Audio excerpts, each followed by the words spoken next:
That trade.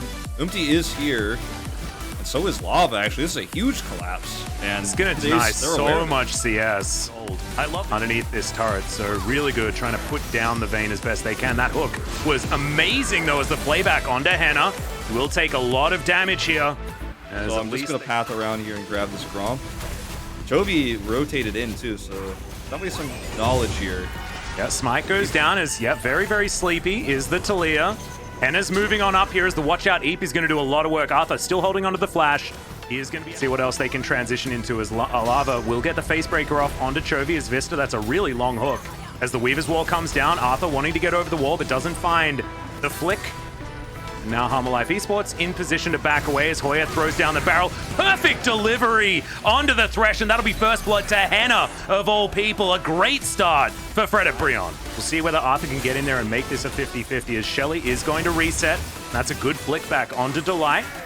Is the trade. Of course, not able to get quite as much as Chovy is going to be able to avoid the Haymaker there as Henna diving in onto Deft. Condemn underneath the turret as Deft has to flash. Bro, as we're going to even out the Drakes as well, as we're going to have to keep our fingers crossed on Cloud Soul or not, as good avoidance there from Lava. He's so quick as the tower does go down in favor of Harmalife first as Morgan, there's the World Ender, so much healing as you can see, unable to get that third Q though as Hoya does have a body slam and he's going to get out. Just a lot of regen on both sides here as Vista is going to spot these two and it looks like they're going to try and escape. Umpty in position, he gets immediately exhausted, he will be able to grab himself the Drake, but at the cost of his life and a kill over at an insanely long distance that he can join the fight from.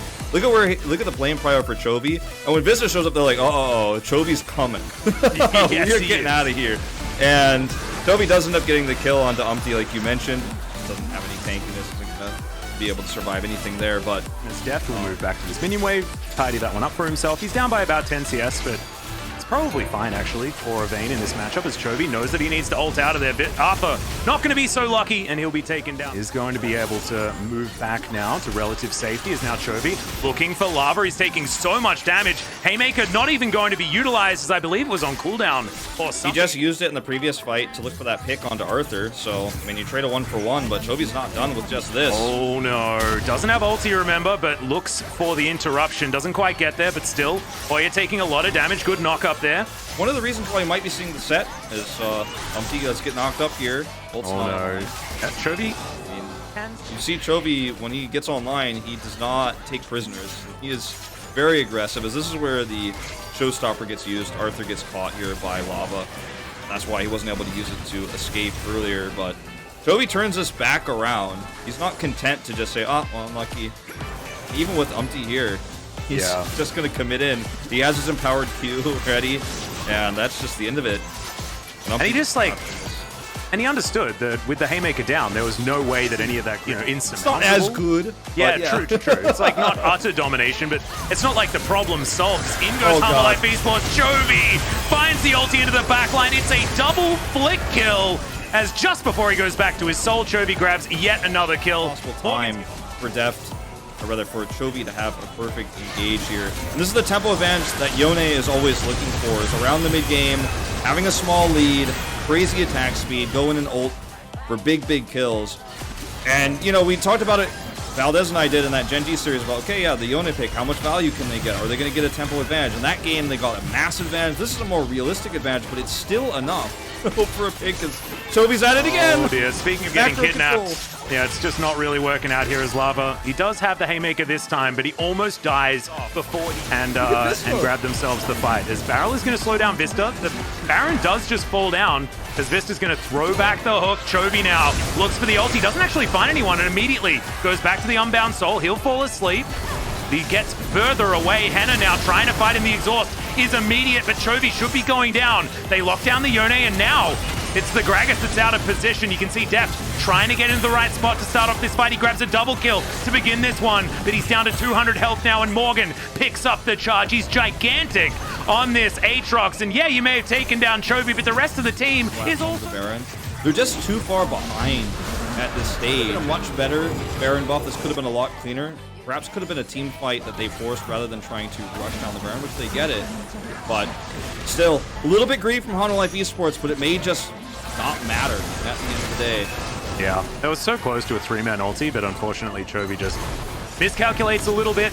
The instant exhaust is good onto Henna, and buys actually a fair bit of time for Deft to do damage, as you can see, just playing around in the rocks and able to at least make sure that this team fight does go Hanwha Life's favor. A really nice seismic shot from Arthur as well. Top of the minefield. Yeah, well, one thing that we looking for a turret. yeah, one thing we do need to say is that Chovy now doesn't have the Baron buff, so his split push isn't quite as powerful as the ulti comes in immediately. They lock down the Kaiser, and you may have been saying Choky in chat, but you are going to eat those words now as he gets the perfect pick.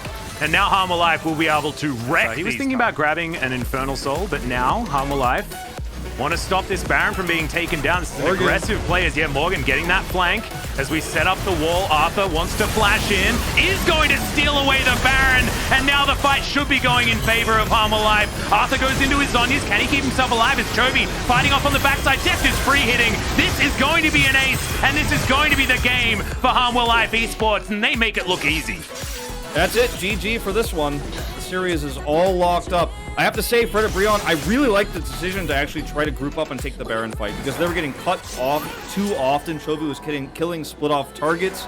The target priority, you know, of trying to lock him down and trying to set for sleeps on him just was not working. They grouped up for a Baron fight. They almost were able to rush it down. They got to take that fight on their terms. That was the plan. But the execution of the defense was too good. The, ult in, steal away the Weaver's Wall there from Arthur was perfect. And they just ended up getting a great team fight with the flank there from Morgan. I thought it was a good idea from Fred Brion, probably their best that they had, the best decision they made all series, but it was, again, too little, too late. That's the end of it. Yep, that's going to be game.